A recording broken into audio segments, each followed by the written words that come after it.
Hello and welcome to the Creators Guild podcast. I'm Chris Howell and with me, Jared Lovelady. and we are here today to talk about all things creative. And we will have a special guest on with us again today. Lynn Combs will be joining us, and she's going to talk to us about work that she has going on, books that she's working on, and some children's books and different things that she has in the works. So look forward to being joined by Lynn Combs here shortly. In the meantime, we are going to start, as we always do. Hopefully you can see the cover once again, A Flight from Shadows.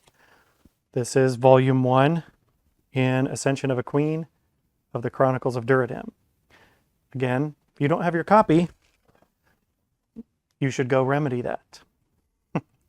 So last time, we ended with some little bit of brutality, a little bit of chaos going on with chapter 24. Today, we are on chapter 25, Discovering Secrets, Cycle of Ryo, year 12182. One must wonder how it is that someone so curious and so reckless never found herself at the bottom of an unseen well. Chronicles of a Queen, Arid Fredoc. Motes danced in the morning light as it passed through the glazed sunburst, creating an alternating pattern of red and gold across the bedchamber, a single golden beam landing playfully on Tawara's closed eyes. She had taken full advantage of the lack of her daily schedule and slept late. It was nearly 11 bells before she threw off the blankets and comforter that covered her. As she looked across the room with blurry eyes, she chuckled to see Athandra was also taking advantage of the day's relaxed schedule. Still sound asleep, Athandra's occasional little snort of a snore could be heard in the quiet of late morning. Tawara climbed out of the soft, comfortable bed, donned her robe, and sloughed to the nightstand. Looking at herself in the mirror, she splashed water on her face. The water was cool and refreshing in the already warming heat of the morning. She dried off with one of the finely embroidered towels hanging from an ivory rail on the side of the stand. Satisfied with the morning's wash, she picked up the brush from beside the water bowl and began to brush her hair. You know, Athandra, we will be expected for midday meal in about an hour. I do not think Father would approve of you showing up in your shift, she said, in a voice loud enough to wake her slumbering companion. Athandra rolled over to face the direction of Tawara's voice. Shh! Are you trying to make the pounding in my head reach all the way to my toes? It would seem someone indulged a bit too much last night on the wine and festivities, Tawara teased. Athandra opened her eyes ever so slightly, the bright sun of near noonday shining on her face. She grimaced and rolled over, covering her head with a lacy comforter. I did not. I merely let my hair down a bit. Tawara returned the brush to the washstand and crossed to the room, back to her wardrobe. Sifting through the dresses contained within, she decided on one of pale yellow silk, accented with green embroidery on the neck and cuffs. I suppose I could send word that we will not be attending the midday meal, she said. It would give you the opportunity to sleep off that one, maybe two too many cups of wine. As for myself, I was thinking of doing some exploring at the palace today before we are required for the formalities of this evening. Stretching from her fingers to her toes, she was glad of the opportunity once again to sleep in nothing but her own skin, as nature intended. She had thought she would go mad, having to sleep clothed during their time traveling. Her stretching done, she gathered up the warm shift from the night before, tossing it into a wicker hamper in the corner of the room, and slipped into a fresh one. You're a saint, Athandra retorted dryly, and I suppose you will be wandering only in the places you are supposed to be. Tawara sniffed. You make it sound like I will be going out of my way to find trouble. I assure you I have no intention of causing mischief. I simply want to take in the sights of this human palace while we are here. Besides, we will be here for a few weeks. It is always a wise thing to get to know one's surroundings.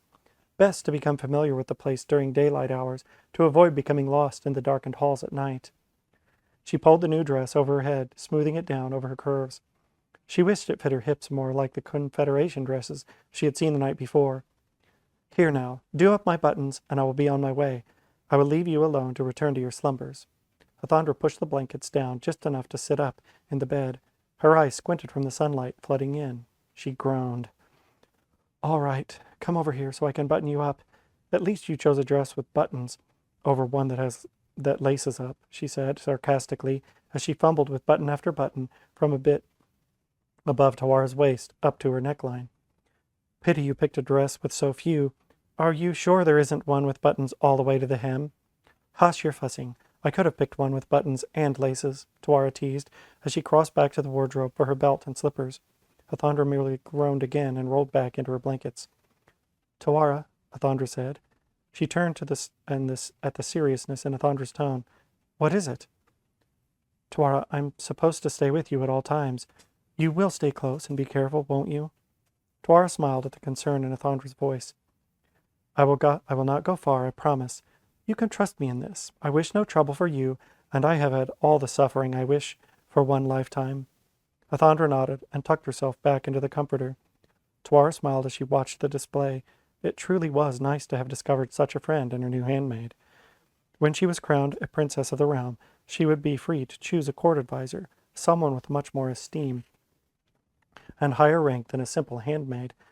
It would be unorthodox for her to choose a wood elf for the position. With all they had been through, and as close as they were becoming, she couldn't see choosing anyone besides Athandra.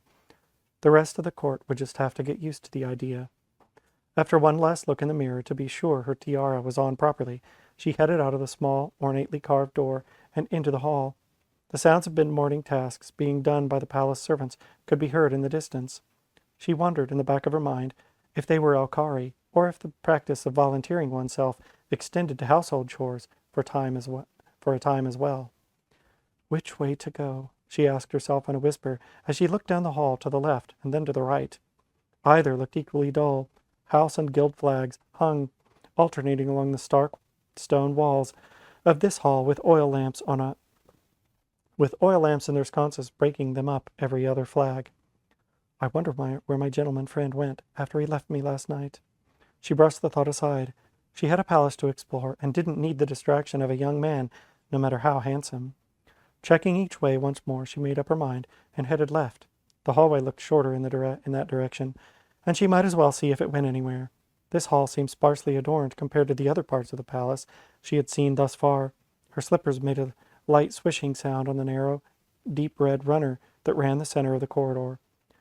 While heard, no servants could be seen, leaving Tawara alone in the stark hallway. A large window with heavy drapes marked the end of the hallway. If it truly was a dead end, she might see something at the window to pique her interest. As she approached, she was pleased to discover an alcove that intersected the main hall, nearly 20 paces from her rooms. Recessed 2 paces in from the main hall was a slim, arch-topped doorway, barely wide enough for a well-built man to go through and banded with thick iron straps. Tawara stared at it for a few moments.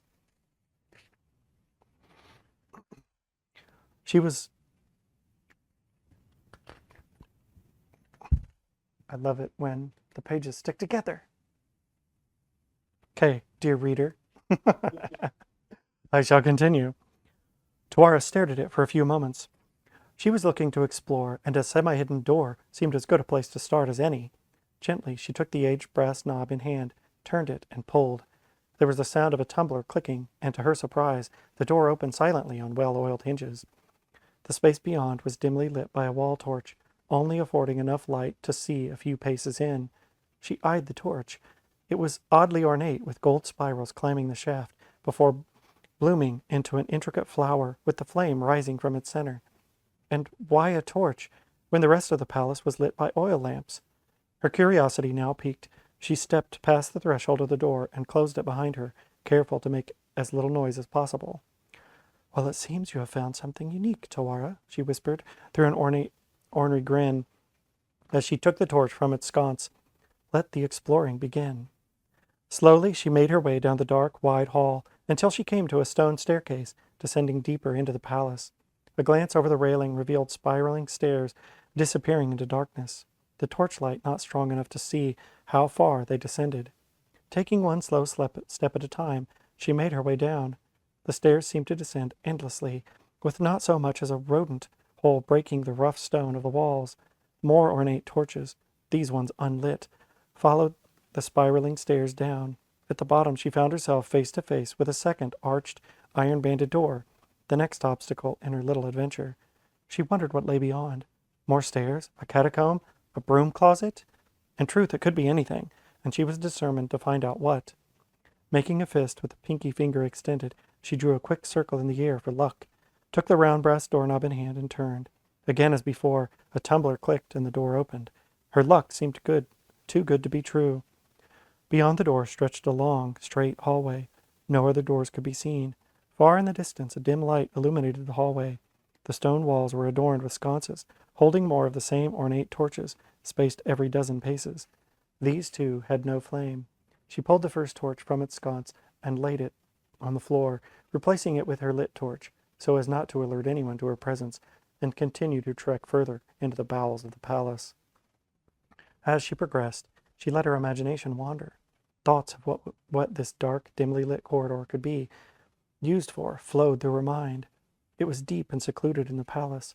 It could be a back entrance into the dungeon. There was an exciting thought, sneaking in to chat with some of the condemned. Before she could let her mind wander further, she heard voices coming from the corridor ahead. She had been too caught up in the thought to notice the hall curved, and the light ahead came from beyond the bend. She stopped dead in her tracks at the first whispers of sound. She was glad she had rid herself of the torch that may have given her away in the darkness. She tiptoed closer until she could see a doorway with a curtain drawn across it. Light shone out through its semi-sheer cloth. Beyond the curtain could be seen two silhouettes standing close together, their shadows cast by bright light somewhere further in the room. "It must be done properly," said the shaky voice of an older man. "Remember propriety in all things, my apprentice. When the binding takes place tomorrow, everything must be set and done just so." "I know, master," a second young voice replied, intoning an air of arrogance. "Everything will be done in accordance with the great book." Tora was suddenly very glad for the years of training she had received in Pachin, as it was the language being used by the veiled speakers. She inched closer to the curtain, not wanting to miss any of the conversation. It extended beyond the doorframe, too far to get a glimpse of who was on the other side. Instinctively, her hand reached for the cloth, but she quickly caught herself, realizing the disaster that may befall her if she were discovered. She would have to be content with eavesdropping. "Yes, you have read the great book many times," the older voice said, clearly annoyed, "but you have never formally performed the ceremony before. It must be done correctly. The goddess demands exactness. If it is not, you know the consequences we both face. I have no wish to be flogged in the streets for disgracing the goddess, and I doubt your neck will be able to resist the axe blade that will be swung against it, should you fail to carry out your duties properly." The young voice replied, this time much more humbly, "I am sorry, master. I have practiced many times. I know the risks, and I am ready to pass the final test to become a journeyman." "Well, we will practice once more, for both our sakes. I know you to be ready, but our goddess is demanding. It is not a light thing you take upon yourself. The binding of the Alkari to the Ziparan masters by blood is both a sacred ritual and a privilege. Without the binding, the Alkari are soulless. They will wither and die. With the gift of binding from the goddess, they become a great blessing to us, and we worship the goddess through them. Now bring the bowls, and we shall go over the ceremony in full." Tora gritted her teeth in frustration. She couldn't see anything. What were they doing? What was this ritual their goddess demanded? What kind of journeyman were they talking about? She tried once more to see, looking for any tears or thin spots in the curtain. She even lay down on the floor, holding her breath, as she tried peering under. It was no use. She was not going to be able to see anything. She crossed her arms and listened, her excitement diminished by not being able to see what was actually happening. There was the clatter and the scrape of stone from behind the curtain. "Why do we use this stone?" the older voice inquired. "The stone is the earth, from which all life springs," said the younger voice. There was scraping again, followed by speaking back and forth between the two, in a language she did not understand. She almost groaned in frustration, but caught herself, covering her mouth with the hand. Now, not only could she not see them, but they decided to speak a different language. This was maddening. The voices continued back and forth, going from Pachin to whatever language it was they were speaking. "From whence comes the water?" "The water comes by the hands of the Pachari, taken from the earth, from which all life springs." More foreign speaking. "From whence comes the blood?" "From the Alkari children, given by the earth, from which all life springs. For in speaking, from whence comes the new blood? From the humble servant, 3 drops to represent the water, the sky, and the ground, all part of the earth, from which all life springs. For in speaking, why does the servant drink? To bind the child of the Alkari to the servant of the earth, from which all life springs. For in speaking, why does the Alkari child drink? To bind the servant to the Alkari child, given by the earth, from which all life springs. More for in speaking. There were sipping sounds from beyond the curtain, followed by more speaking in the unknown language. The water has been given from the earth. Blood of the Alkari child has been given. Blood of the servant has been given. The Alkari child and the servant are now bound in one, blessed by the gift of the earth, from which all life springs. The child is one, the servant is one, they both are one, bound in blood by the blessings of the earth, from which all life springs. There was silence from beyond the curtain. Tuara leaned forward, listening intently. Had they left? It is well, my young apprentice, came the older voice. Tuara jumped. The voice came from just the other side of the curtain. She was sure if she had breathed too loudly, she would be heard. You did very well. You remembered every verse and every inflection. Many do not believe inflection is important, but I disagree. The goddess is fickle and wishes for perfection. She would not demand such harsh punishment for failure otherwise. There was shuffling and scraping from the other side, followed by the hiss of water being poured on hot coals. The light on the curtain dimmed, then winked out. Tuara leaned further into the doorway, now that the light was gone. Curiosity pressed her on, even though she knew in the back of her mind that with the light extinguished, she would be able to see nothing. After tomorrow's ceremony, you will be a journeyman bloodbinder, a true member of the Saparan priesthood. I am pleased with your progress, and will be proud to see you promoted. For now, help an old fat man find his way up the stairs one last time as my apprentice. Thank you, master, the young voice replied. The scuffling of footsteps faded into the distance as Tuara stood, considering what she had just overheard. She could hardly believe it. Binding Alkari to their masters, and by blood no less. It was nearly unthinkable. No wonder the Alkari were such docile and obedient creatures. Her mind flashed to her mother's journal. Could this be connected to the secret her mother had discovered? Could there be some secret surrounding binding Alkari so dangerous as to threaten all the realms? She would have to read the journal again and see if there were any mention of Alkari that she had overlooked. She slowly backed away from the doorway. With its sheer curtain, her slippered feet moved silently over the rough floor stones. I must tell Athandra about this, she whispered to herself when she was out of earshot of the doorway. She made her way as quickly as she dared back down the hall, up the dark, narrow stairway to the arch-top door, where she replaced the torch back in its sconce. An identical aged brass knob awaited her. She took hold of it and turned. Nothing. She turned it again. Nothing. She jiggled the knob, but to no avail. No, you must open. Fear gripped her. If the pair of men who had been going over the blood-binding process found her here, she didn't know what might happen. Nothing good, that much was sure. At least they would find and inform her father of her intrusion. At worst, they could kill her for observing their secret ritual. Actually, she was not sure which would be worse. Desperately, she thought. Nothing came to her. She jiggled the handle again out of frustration. With no luck forthcoming, she looked back towards the stairway and slumped against the door. Her hands fell to her sides in resignation. She felt something against her wrist. My knife. Taking the belt knife from its sheath, she bounced it on her palm. Okay, Tuara, now what? Carefully, she tried sliding the knife tip into the keyhole below the knob. She prodded, looking for something to push or turn.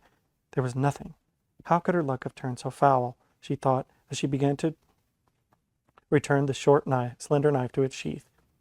No, I am not giving up this easily. Think, Tuara, think, she whispered to herself. Then another idea. Raising her knife back to the doorknob, she slid it between the door and the jamb. With a quick jerk upward, the knife caught the latch, lifting it. The door creaked open. She let out a grateful sigh as she sheathed her knife and quickly exited into the recessed area, closing the door softly behind her. She was free and clear. After a cursory check up into the hall, Tuara turned back toward her rooms, and as casually as she could. Upon reaching the small carved door, she ducked inside. As she did, she heard the bells tolling high noon. She could hardly believe an hour had passed. She found Athondra still wrapped in her blankets. Her light snore could be heard, signaling that she was in a deep sleep. "Athondra! Athondra, wake up!" Athondra rolled over, peeking her head out of the blankets. "What is it now? Ugh, what time is it?" "It is noon, and you have slept half the day away, but that does not matter." Tuara couldn't keep the excitement out of her voice. "We must talk. I saw something. Well, I heard something anyway, and saw it in the shadows." Whoa, slow down. What are you talking about? It's noon already?" Athondra rubbed her eyes and ran her fingers through her matted hair.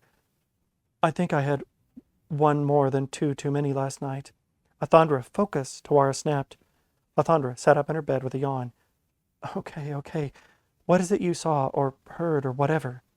Tuara paced in front of the wash mirror, stopping for a moment to look herself in the eye, collecting her thoughts. "Blood binding." She turned to look at Athondra, feeling the excitement of what she had observed. She told of the winding passage down into the depths of the palace, with the curtained doorway at its end. "I could not see what was happening, but there were two men, Athondra." She leaned forward, getting close to Athondra's face, and whispered excitedly. "They were preparing for the blood binding of Alkari. One was teaching the other.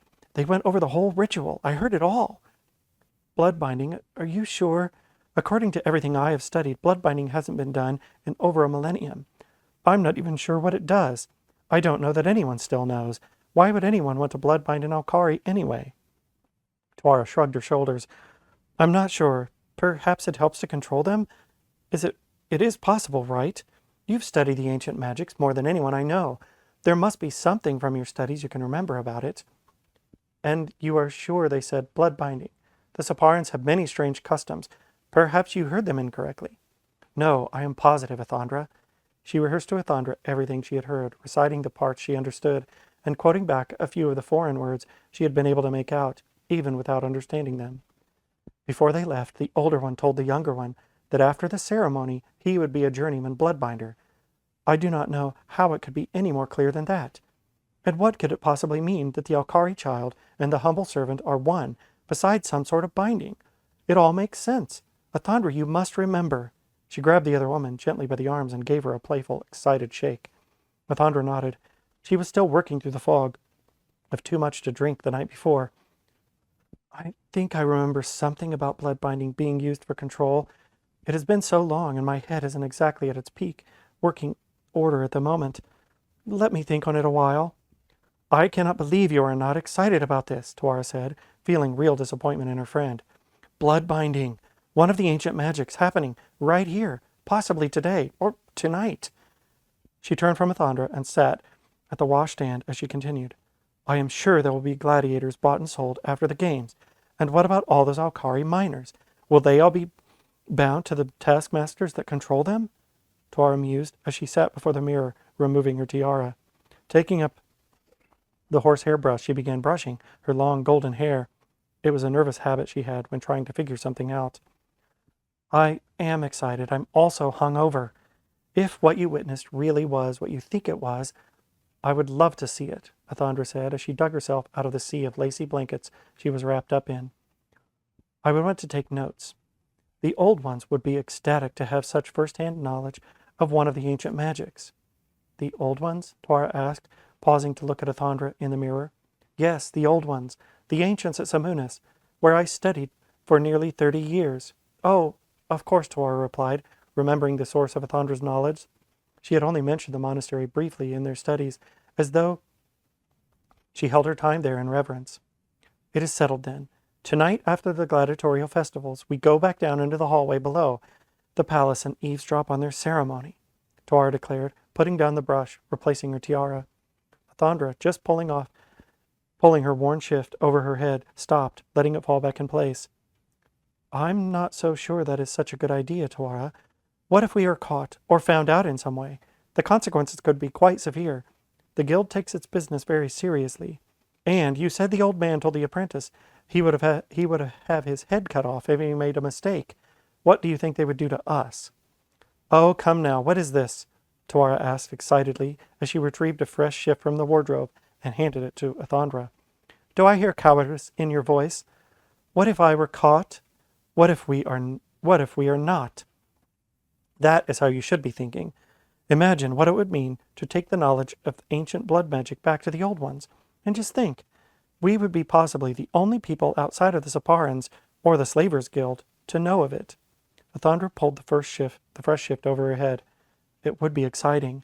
She smoothed the shift out over her hips and bent to her wardrobe, absently pulling out a deep red dress with blue embroidered flowers across the neckline, laying it out on the bed. The old ones truly would appreciate the knowledge of such a thing if it were brought to them, she continued as she took her slippers and matching belt from the wardrobe as well. As Athondra dressed, Tawara paced the room impatiently. Hurry up. Here, turn around and let me do up your buttons. I want to discuss this further, and if we hurry, we can still make it in time for midday meal. One thing I have learned about humans over the limited experience is that food is something they do not ruin with their rushing about. I am famished. I'm glad to hear you have learned something of their culture, Athondra said with a chuckle, as she did up her belt, making sure the pouch and small belt knife were properly tucked away to one side. I would hate to think my teaching was falling on deaf ears.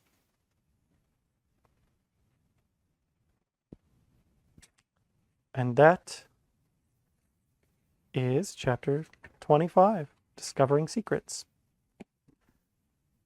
So, speculate in your minds where you think that's going, what's going to happen with that. It was a fun chapter to write. We rewrote this one a couple times, I think. I mean, we rewrote a bunch of our chapters. Yeah, we did do some rework on this one, mainly for continuity, but yeah. Some of it was we spent a little bit more time like walking down the stairs and things like that, and then we were like, well, we need to get her back, and they need to discuss and jump on. Yeah, but we made it more important than it was when we originally wrote it. Yeah. So, we shall see what's coming up next. So we're going to jump over and have a little discussion with Lynn Combs. And so we'll see you on the other side. Okay, we are here with Lynn Combs. And Lynn Combs is an author. Yes. And she writes things. A little bit of several things. I've got a fantasy trilogy, possible up to 5 books in the works, and a cozy mystery series that I've started, and lots more ideas. So I could go in other directions. Ideas are scary. Yeah, they are. Ideas are like when Gandalf talking to was he talking to Frodo or Bill? I think it was Frodo. When he says it's dangerous walking out your door because you never know where the path is going to lead you. Yeah. Those are our ideas. Yes. Yes. You get squirrel. Yes. You know? Yeah, I'll be, well, Jared, how many times have I called you? I'll be driving and then I'll be like, okay, I got to get this idea out of my brain, and I'm driving. I can't write it down. Oh, it's all the time. Yeah. I unfortunately I don't co-author, so I hit the record on the phone and do it, or if I'm at some place where I can text it to myself or something real quick. But and then they go in a new notebook, and that's how I keep all my ideas straight. So. Yeah. Speaking of, we need to look at her OneNote, because you showed us that before. We need to get better organized because we suck. Yeah. We're terrible with I organization. only know about OneNote because I used to use it as a youth director, and I kept all my youth activities, and I did summer camps for kids and everything, and at-risk youth and everything. So I mean, I use OneNote at work. We use OneNote we've started to use it for our organization stuff, but when you showed us, I was like, this is what we need, because you can connect it. It's kind of like it's like the note version of Scrivener. Exactly. If you set it up right. Yeah, and you can, my most recent addition is character sheets that I pulled from Excel into it. And oh gosh, talk about, anytime I add something new with a character, I put it in there, so when they reuse them later in another book, I don't contradict myself, you know? Well, and part So- of it, like we've looked at Scrivener, Mm-hmm. Atticus, uh, There's Vellum, Campfire. Campfire. There's not another one that we actually you were supposed to be able to collaborate Mm-hmm. in. And for us, we have to be able to be in the same document, Mm-hmm. writing at the same time. Yep. And we even even in Office Suite, Mm-hmm. you can't do that. It's got to like refresh and update and stuff. Mm-hmm. The only thing that I know of that you can do it live It's is Google OneNote. Docs. Yep. Well, Well, Google Docs. Google Docs. But But- OneNote we can share, and Yeah. it doesn't. We don't need the live, Yeah. like the instant live update in OneNote. It's Mm-hmm. okay to have the refresh setting, but it's at work where you have shared documents with Excel, Mm-hmm. and I can go through and you can edit and you can see where somebody else is working, but Yeah. you don't get if we were working in the same Excel document and you typed round the rough and rugged rock, the ragged rascal rudely ran, I wouldn't see that Yeah. until it refreshed. But Yeah. in Google Docs, as soon as you start typing, I can see it. And I Yeah. can even go in and put my cursor right in front of yours and finish the same sentence before you. Oh wow, I didn't know Like, that. It's Yeah. it's that fast. Oh, cool. Yeah. And which, the way we write, We have you to. know, he'll be Yeah. sitting over there, I'll be sitting over here. He's writing, and I'm thinking, okay, this other character's going to react to that. So he's not even finished writing, and I'm in the next paragraph, and I'm writing, and he can see what I'm writing and adjust what he's going to say, or the other way around, or he can finish something, and I'll immediately go in and write the next paragraph, or Yeah, so it's, we can be writing, even it could be on a Zoom call, or it Yeah. could just be, we just said, hey, we're going to write. I'm going to be writing at 8:00. Yeah. And I can go in and start writing, and then I can see typing. Yeah. And I can see Jared is in this document, and I see what he's Oh, that's typing great. as he's typing it. Now, how many times do you go in different directions? So that's what I was going to say. When it comes to having ideas and bouncing them around, if you think it's difficult Yeah. and you need some organization for your own story, or for the story that just you are working on, try doing it with somebody else. Yeah. I can imagine. And being like, that's not where I was going. with Yeah. this at all. I could totally see that. So, Lynn, you do what do you mainly write in? I write in Word mostly. I'm sorry. Oh, what genre. genre do you Genre. mainly write it? Right now, I'm focusing mainly on fantasy. Okay. So, but like I said, I'm gonna have some cozy mystery in there, which is kind of fantasy. Yeah. But So Lynn is we're in the Writers Guild, Mm-hmm. and within the Writers Guild, we're both in the speculative fiction group. yes. So we've read some, Oh, yeah. We've read stuff back and forth. And you were talking about your fantasy series. So Mm-hmm. you're thinking between 3 books and 5 books? Yeah, well, it's a trilogy. The main story is a trilogy and always has been. Okay. And then I had thought about doing a prequel, how the big bad became the big bad type Yeah. thing. But it also occurred to me later at the end of the trilogy, magic is now available to the world. And I do low fantasy, so it's our world as known with some added elements. And I started thinking, how are people gonna react to that? Think about hunters. All of a sudden they can hunt a dragon. They can hunt a unicorn. How are big game hunters gonna be affected by it? And governments, think about it. They now have access to magic. How are they gonna want to use it? Or even worse, weaponize it? Yeah. Those kind of things started coming to me. And I almost thought there could be a 4th at the end of the trilogy of, okay, how do we now protect it? and keep it from, wiping out the dragons. I mean, how many species here on Earth have we almost wiped out because of hunting or urban sprawl? Yeah, that's the Sprawl. word. Yeah. Yeah. And all of that, how would that be affected in today's society and everything? So it came to me that there may be a fourth book there. So, Gotcha. yeah.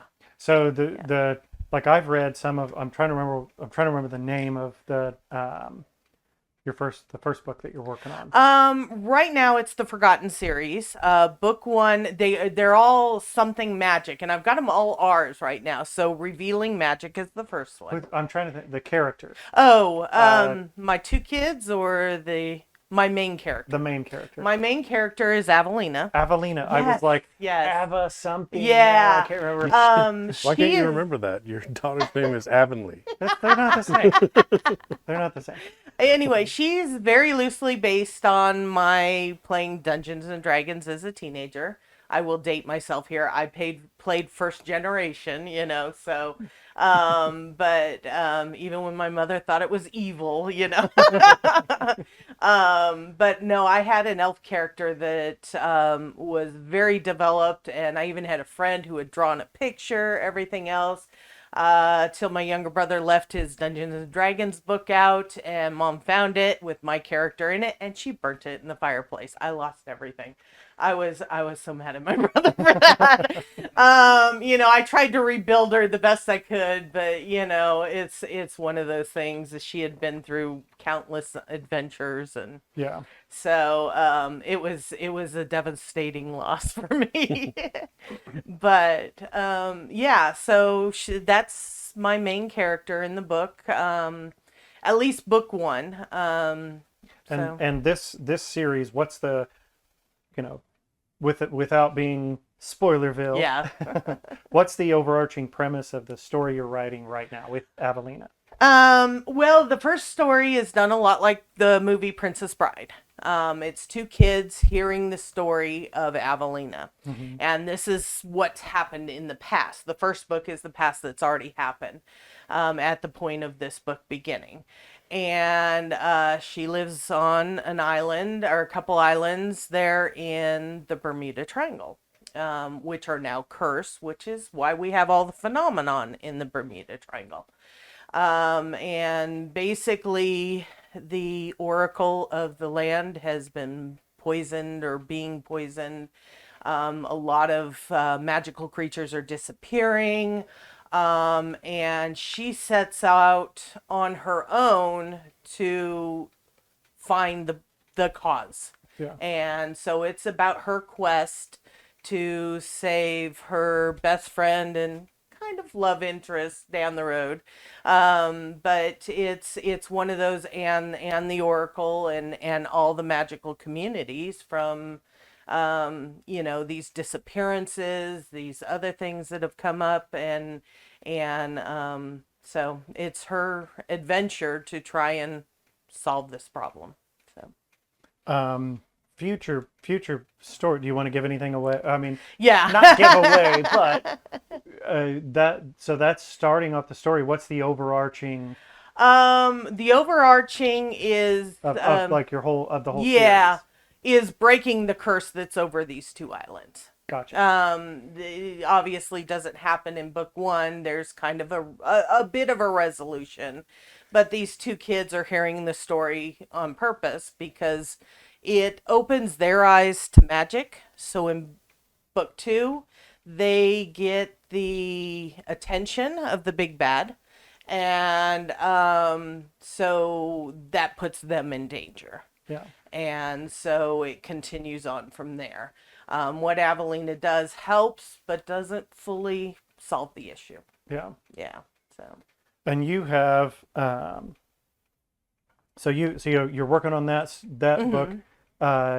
You have some short stories published as well, right?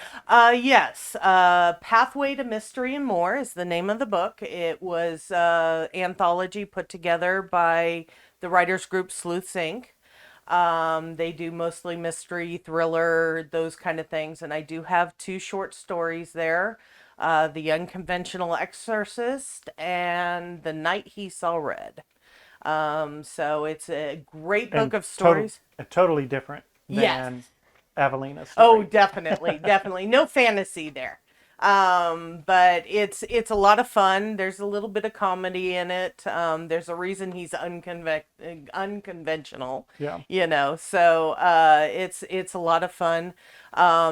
There's I'd say 15, 20 authors. I think you've had Art Breach. He's been on the show. He's in there. I'm trying to remember. I don't think you've had any others that are in the book, but that was my first publication. It came out just before my birthday last year, which was really cool. I had a coworker come and bring me the book on my birthday. I got to sign my first book ever, Nice. which was so cool, So, but yeah, that's out already. And I have on my website, lynncombs.com, I have some short stories, some kind of articles, other things, thoughts, ideas, musings, whatever. So those come out once a month. So, yeah. Okay. And you can sign up for my upcoming newsletter Upcoming. there. Yes, I've decided at the first of the year. I started looking at ideas. I'm going to have character interviews so you can start to meet these characters in this book.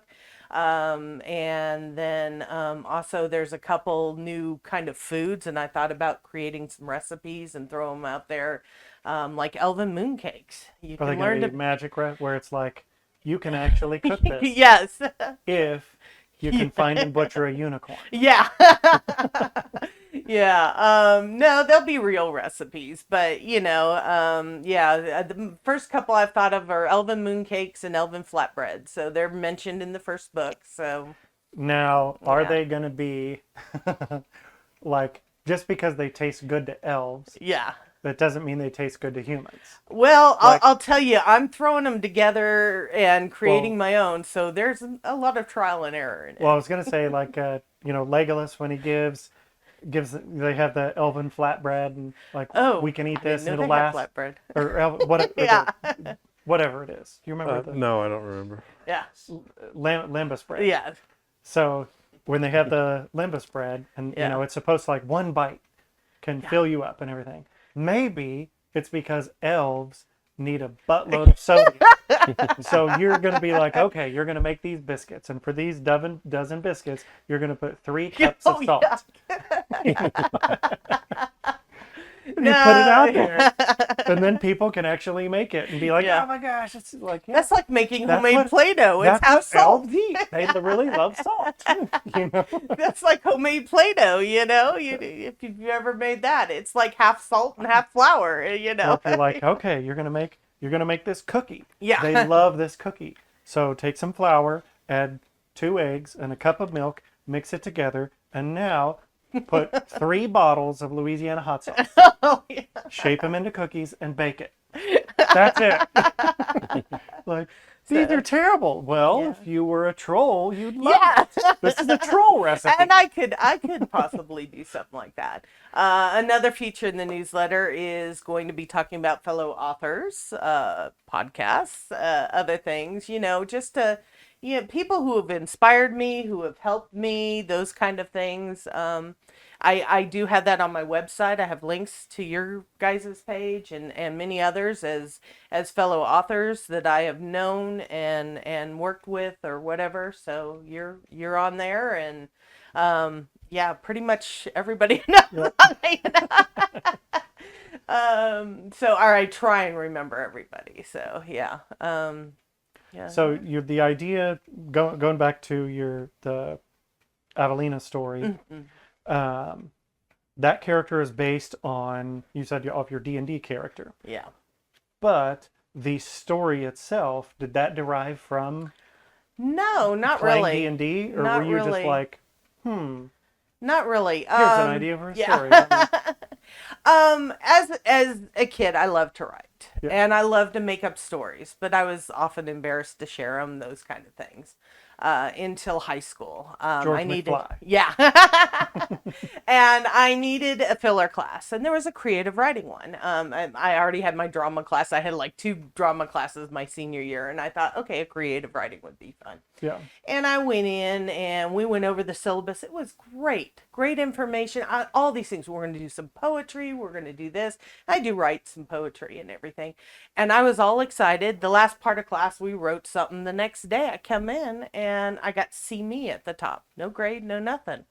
And so after class, I went and saw the teacher, and she handed me a transfer slip and says, "You can't write. You need to find another class." And I She was didn't say, did you go to the future and use no, ChatGPT to write this story? And I grew up military, so I grew up moving from overseas to the States to the overseas. So there are gaps in my education. But at the same time, little things like grammar, spelling, those kind of things can be fixed. Yeah. So I asked her, is that the problem or is there more? And she says, you just can't write. And so I was devastated, and I stopped writing for a long time. And I even I mentioned to my mom a couple times, I'd love to write a book. That would be great. No, I can't write. I'd love to do that. No, I can't do it. And I did still do some poetry, but I kept it all to myself, especially through some hard times in my life. There's some pretty, and a couple of them are on my website or on schedule to go up, and so finally my stepdad is a magician. And he, down in Branson, is part of a magic club and everything. Well, one of the other gentlemen in the club, his wife is part of the Springfield Writers Guild. Kanita Taylor, her first book just came out, actually. The Dead Fed Said. It was great. Well, what I've read so far is great. Yeah. But anyway, so she told my mom about it. I wasn't even there. Yeah. And so mom's sitting there like moms do. Check it out. Check it out. Check it out, And so I started at 2020 during COVID when there were Zoom meetings and everything else. And, I tried the first contest. I didn't win. And so I tried the second one, and I think I brought home second place. Yeah. And so that was kind of an ego booster, and then that grew my confidence and everything. And since then, I've won several contests. I've published, and the sleuthing, even the good writers who have published hundreds of, not hundreds, but lots of books. Cumulatively. Yeah, cumulatively. But, they even thought they were good and everything. So that's slowly gotten to the point, and now it's all coming out. And I would love to go back to that old high school teacher and say, see, I can't write. Yeah. But she was old as dirt at that point, so I'm sure she's not around. You want to go back and do the Adam Sandler thing? Yeah. So-and-so from high school who said I'd never amount to anything. Well, guess what? I can't write. So, but to me, it's don't let anyone tell you you can't. Yeah. Because you may need to work at it, but you can do it. Yeah. Well, so that's a big thing. There've been some authors that I've read where I've read through stuff and I'm like, you have a great story here. You just need to work on how you tell it. Yeah. And I don't know, maybe some people are going to read our stuff and be like, you have a good story, but you suck. Or they might be like, you have a crappy story and you suck. Who knows? Well, everybody's entitled to their opinion, but, it's one of those, that's also why you have editors and, other things, and find a group like we've got with the Writers Guild and everything. You get so much support, so much feedback. I've loved when I've been able to turn in chapters in our genre group, and you guys give me all kinds of things to work on, and you bring up questions that I didn't even think about. Yeah. And it's like, okay, that's a good point. I didn't even think of that. I didn't consider that. And, some of it you can take, some of it you can leave, whatever you need to, but to keep your voice in the story. Yeah. So, But yeah, that brings me around to I just came back last weekend, was OCW, Ozark Creative Writers Conference. Okay. It was the first conference I ever went to. This was my 4th year, so it was really good, and they always have contests. And half my entries took home a prize, so I was Really? excited Nice. for that. I have the Sassy Sexy Senior Sleuth Society. Say that 5 times fast. It took home a 3rd honorable mention, and then there was one for a newspaper article or blog post, and I submitted my blog post on being a military brat, and that took home a 1st honorable mention. But my pride and joy was a story for 3 to 8 year olds, like would be a picture book. And it took home 1st place. Nice. And I got an offer to help get it published. Really? So I am Awesome. yes, I am looking for an illustrator. I can draw, but not good enough for Yeah. a book. I could do some basics. So yeah, I'm working on finding an illustrator, and hopefully that'll be out the 1st of the year. So, which is kind of taken away from some of my writing on my book, but it's the one goal I haven't, hit. I set 3 goals for me this year, and the one was to get the 1st draft done, and I'm not thinking I'm gonna Yeah. make that one. But it works out still, and I'm in that dreaded middle. Yeah. I know where I want to end up, but I'm kind of in that middle that's gets Yeah. a little tough to keep the tension going and still cover everything you need to cover, and Yeah. all of that. But, from not that I'm saying, hey, let the Yeah. fantasy series take a back seat. But, But getting that one out there and making it good, yeah. that's a Oh yeah. that's It's a really huge cool one. thing. Yeah. So I'm excited. It's called Duncan the Dragon Finds His Fire. It's about a little dragon who is the only one in his dragon class who cannot breathe fire. And so he tries all these things, very funny things to try and get to breathe fire. So, yeah. But I got a lot of good feedback, including some, word of mouth from the judge, who I don't remember her name, but she is a children's picture book author. Yeah. And said that it was just phenomenal. So, What's the yeah. what's the targeted age group and then writing style? Yeah, the contest was for 3 to 8 year olds, so it's gonna be right in there, a kindergarten, 1st grade picture book type, thing. Just a cute little story about a dragon family, especially Duncan, and yeah. So Those are because I know, because we were both. I haven't gone in a while, Yeah. but the Lit for Kids yes, group, that's another group part of the Writers Guild. yeah, But I'm trying to remember, like, word counts. There's with children's books, like, people don't know. yeah. Like, Usually, you can't just write a book and be Yeah. like, hey, I got a book. Yeah. It's like you have to be this many words exactly, Yeah. this many pages exactly to whatever the yeah. format is. It's got to match that. Picture books usually around 500 words. This one did go up to 750. So, I mean, it's a little bit longer than a young picture book, but it still fits. 750 is like the very max. Yeah. So yeah. Liz, who you've had on before, actually threw me a little possibility to throw in there, which I think I want to do, but at the same time it adds to the brother sister dynamic between Duncan and his little sister.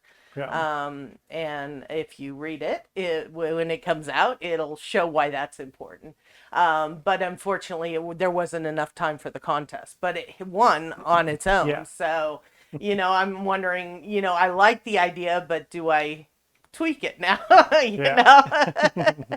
Well, the person that you're working with from a publication perspective, are they open to, like, here? We haven't gotten that Let's go far back and yet. forth Yeah. and get some back and forth on. Yeah, what the final it's looks Chrissy like. Willis from Solander Press. I don't know if you know her. She spoke at the Writers Guild couple months back. Okay. Yeah. Yeah. Yes, that's Yeah. who. I didn't get to stay for the whole Writers Yeah. Guild, but Yeah, that's the one. She has Solander Press, which does mostly children's books. Yeah. She works in tandem with Sharon Keziah Holmes, who has Paperback Press. So, yeah, between the two of them, looks like we're gonna get it going. So, yeah, Nice. yeah. Now, are they pointing you in the direction of illustrators, or Yes, are they like? yeah. Are I they got like, a couple other Lynn, names. Go Yeah. find an illustrator. At the conference, I did talk with several people, so I've got a couple names of my own plus their recommendations. So I've just got to start looking into them. I'm in that point of kind of interviewing them, seeing if we can collaborate and maybe have them do a single page picture and see Yeah. if we're on the same page type thing. Gotcha. And yeah, so it's beginning stages. I was told, oh, get it out by Christmas. I said, that's probably not going to be happening. Yeah. We're pretty close. By the time you go through all the steps, it's probably not going to happen by Christmas. But beginning of the year, so that's the goal. So yeah, so I'm excited. That's really cool. That'll be my second publication and my first solo publication. Yeah. So yeah. Well, when it gets close, when you actually have a date, let us know. We'll send people to your site, but we'll put it up on our site as well. Awesome. To tell people where to go, and then when you have a firm date, we'll do, we'll send people your way. Oh, thank you. We can, if you want to, we'll have you back on and be like, oh yeah, okay, here's here what it we got is. going on. Yeah. Go, Here's the releasing on proof. so-and-so. Yeah, here's the proof. Whatever you want to do. Oh, definitely. I'll be happy to be back. So yeah. Once you become a best-selling children's author, then what are you going to do? Well, I mean, I've always focused mostly on YA, young adults. Yeah. And so this isn't too far off. And I was a preschool teacher for 15 years. So, you want any children's songs, children's books, I'm good. I can, but yeah, no, I think I'll go back to the YA. That's going to be, it's kind of a challenge for me, but it's exciting. Yeah. And, of course, like I've heard you say before, the ultimate goal is to retire and write, but can't quit the 9 to 5. Well, I'm in between at the moment, but still need the 9 to 5 to make ends meet. So, yeah. Yeah. I couldn't pull off the OnlyFans. So yeah. I can't, I'm like, I know everybody wants this, but yeah. So it's the ultimate goal, eventually down the road. So, yeah. Yeah. Like, there's, I'm working with, and Jared and I are going to start collaborating on X with Saffron Asteria, and you can go find Saffron Asteria on X, and Indiosecrecy. She interviews strictly indie authors and tries to promote indie authors. So we're going to start doing some collaboration with her and trying to do some like author roundtable events on X. And do some live streams, and then we'll pull those out, and some of those we'll do as podcast episodes as well. But it's trying to get to a point where she's at. Yeah. Where, I reached out to her, and she and I had a conversation, and she was like, I'm at a point right now, like, she's not working full time. She's like, I'm able to just focus on this for right now. And I'm like, well, I hope that this just takes off like fire. Oh yeah. And does amazing for you. But, like, that's what, like, Jared and I have talked about. Like, we just need time turners. We all just want time turners, Yeah, well, I'm taking advantage of the in-between jobs and getting as much writing done as possible. Since the last time you guys got to review any of my chapters, I've got several chapters on, and if you'd come to Lit for Kids more often, you'd have heard a lot of them.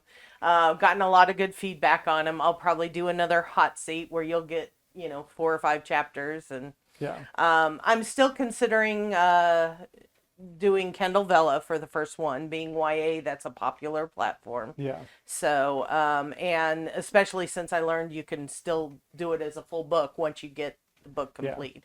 But I want the book complete because I don't want to run into something happen and I'm not ready for the next episode. Because if you don't do it consistently, you're gonna lose people. So I do want the complete project done before I start.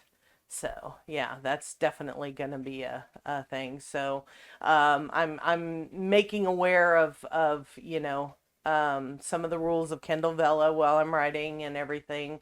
And I've learned YA readers tend to like shorter chapters and those kind of things. So I'm keeping those in mind as I'm going.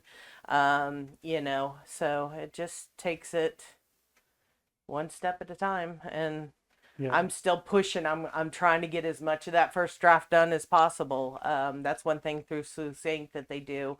I love it. They at their Christmas party every year, they give you 2 3x5 index cards, and you're to pick 2 or 3 writing goals, and you write it on both, and they keep one, and you get one, and then the next year they give you yours back and say, "How'd you do?" type thing.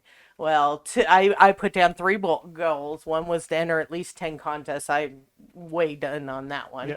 And then the second one was to learn more about the business of writing. And so I've picked up a few books and I've read through them and I've, learned a lot actually. So I've got the legal handbook for indie pop publishers, which was great information on copyright and how to go about, stepping on toes, all kinds of great information, including, what happens to your writing after you pass away, and having a literary trustee of what to happen and what to do and everything. So it was really good. And The Business of Being a Writer by Jane Friedman was another that I went through. And I've got a few others on Amazon ads and other things that I'm slowly going through. But the third one, and it was to finish the first draft. And that's the one that's still I'm pushing it. Like I said, I have some time in the morning for job searching, and then I go into writing and I try and devote, several hours every day to writing. So to push it in. Yeah, it's really it's difficult to set goals from a writing perspective and have a full-time job and kids and all the things, because you want to set the goal of, well, I want to write all of this book over the next month. And I know I can do it if I can just quit my job and lock myself in a room. Ignore the wife, ignor the kids, or the husband, or the significant other. If I can just not do anything else, and someone can shove, cookies and sandwiches through this little slot, and I can just write. Solitary confinement. I'm lucky I don't have young kids. My son's an adult. He does live at home, but I can do the, go. Or like when he was little and I was on the phone, they always want to talk to you when you're on the phone. And so I'd ask him, red or blue? And he'd just be, and walk away, because it was the red or blue rule. Do you see blood, or is someone turning blue because they're not breathing? So red or blue. And if he couldn't answer that, then he knew he was to go away. I like doing it, and my kids hate it. The older ones now that they've gotten older, now they think it's funny. But I'll do the get interrupted, and I'll be like, remember that time when I was talking? And then they're like, I hate it when you say that. And I'm like, well, stop interrupting me. So it's nice, though, with him being older, though. He cooks, he cleans, he does all of that. So he knows when I'm in writing mode, he'll set a plate of something down next to me, because I'll get going and I'll not think about it, or even go to the point of getting the hangries, Yeah. You're writing So, and you're like, he carcomes over and carefully sets it down. and the then little walks unicorn away. smiled at the child. Why am I hitting the key so hard? I think I need a sniffer. Yeah. He's a good kid for that and everything. He'll fix himself something and slide a plate on over. Yeah. So it's all good. It's all good. But it's fun. And with him being an adult, it works a lot better because he can go do what he needs to do, and I don't have to worry about him. Yeah. So yeah. So with your first draft goal in the Sleuth's Inc., where you said you wanted, when does that come up again? Is it They the end meet of this year? Early next year. They meet the second Saturday of the month. So But when is that when did you write it? Was it the second Saturday of December last year? okay. Last year. So you've got 2 months. yes, I got 2 months. So yeah. Well, and I'm maybe halfway. tell your son, be like, Yeah. okay, I'm gonna get a drill gun and I'm screwing this door shut, Yeah. and I'm gonna get a sawzall and cut a little panel in the bottom of the door. Well, that's kind of a problem. My writing is the corner of my living room, so but it's all good. Yeah, he's good about that. And sometimes he'll come out and he's all, "Is it safe to talk?" And I'll just stick my hand up. Nope, go away. Nope, go away.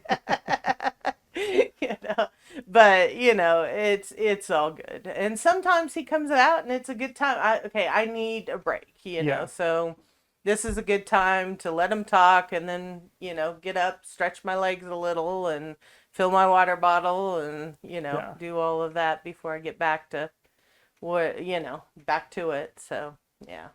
Yeah. So, But so I know it's going to be difficult, but chances. What do you think your chances are of finishing that? Probably pretty slim. Pretty slim. Yeah. I mean, it's not going to go much past that. Like I said, I'm thankful in one sense for the time of not working, because I am getting a lot more done. But so here's what you do. Yeah. Just retcon what you're doing. Go into your card and scratch it out and put published children's book. Yeah. There Be you like, go. No. This is what I wrote down. You have it wrong. Yeah. And if they're like, no, we wrote this down, be like, well, retconning is a thing. Yes. I changed the story. So yeah, I mean, I'm really proud of that. So I feel like I have accomplished, even if I don't get it done by that time. Plus, they have Jano. If you've ever heard of NaNoWriMo, okay. I don't think what you just said was English. It stands for National November Writers Month. Okay. And it's where writers all across the country challenge themselves to write 50,000 words in the month. There's actually a website and everything else. NaNoWriMo, And yeah.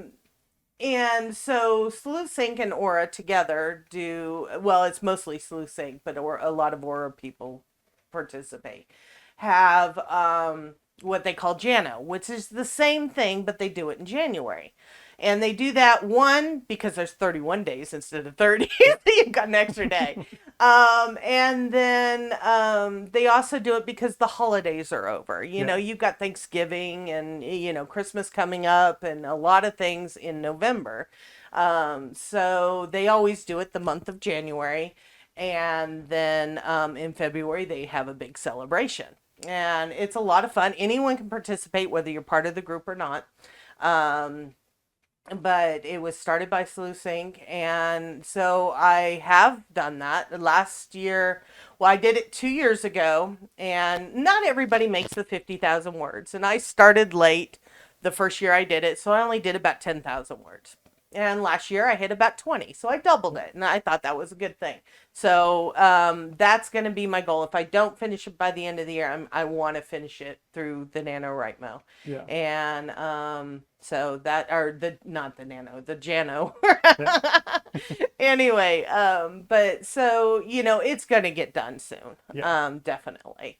The rule there is if you start a new project, you can do all your research, you can do your character sheets, you just can't start writing till January 1st. Yeah. Or if you're in the middle of the project, whatever your word count is, that's your starting point, Yeah. So it's just whatever you write in January. So, yeah. Gotcha. So that's kind of the only downside about that is I'm probably going to be at a new job by then, or I sure hope so. And so then I've got my 9 to 5 coming in and all of that. So yeah. Maybe you'll win the lottery and Yeah, be like, there I you just go. get it right now. Well, I don't play lottery tickets. I do play Publishers Clearinghouse, but though. you have about the same Yeah, odds of odds winning, whether you play or don't, Don't play, So yeah. there's still a chance. Yeah, why You not? could win the lottery. Yeah. I do enter Publishers Clearinghouse on my phone there every you go. day, You're going to get a knock at the door and Yeah. it's going to be like, congratulations, you get to be an author now. Yes, know, full time. that would be wonderful. But yeah, Big dreams. Yes, Hopes big and dreams. Yep. Right. You can't get anywhere without them. They give you a star to guide you. So yeah, Indeed. yeah. Indeed. So- And the weirder your dreams, the better your Oh, stories yes. are, right? Oh yes, definitely. I don't think if you're a writer, you can't ever grow up. Because if you grow up, you lose that magic, that wonder, that other things. And my son, I mean, he's 33. He asks me all the time, Mom, when are you going to grow up? And I'm like, never. Like, Never. I want to grow up. Yeah. I'm a Toys R Us kid. And, I love him to death. He's a great kid. He's a great person, but he's a grumpy old man already. He's a great person, and Do you everything. ever be but- like, you ain't the boss of me? Yeah. Oh yeah, all the time. And he just rolls his eyes and walks away usually. Yeah. But it's one of those things. It's like, why grow up? I come up with greater stories. I feel like fully growing up would give up a chunk of my imagination. I mean, I'm an adult when I have to be, but if I don't have to be, why? It's overrated. Yeah. It's way overrated. So, It's all good. It's all good. well, Lynn, it's been fun having you on with us today. Yeah, it has been. And people can find you at, where's it again? LynnCombs.com. And the one book that's out, A Pathway to Mystery and More, is on Amazon. Okay. So go to lynncombs.com. Yeah. You can also go to our website, Duradim Books. We'll have a link to send you to Liz. And Lynn. we'll send you to Lynn. Yeah. Send you to Lynn. Liz. Yeah, she's part of our group too. Yeah. We'll have a link to send you to Lynn and her website and keep us updated on how definitely. things are going. Yeah. All right. So appreciate you being here and appreciate you all listening and joining with us today. Till next time, go in good spirits. Thanks for listening to the Creators Guild podcast. Don't forget to get your copy of A Flight from Shadows, available on Amazon. While you're there, please rate it and give it a review. If you like the Creators Guild, please like and subscribe, and make sure to share it with your friends. Until next time, go in good spirits.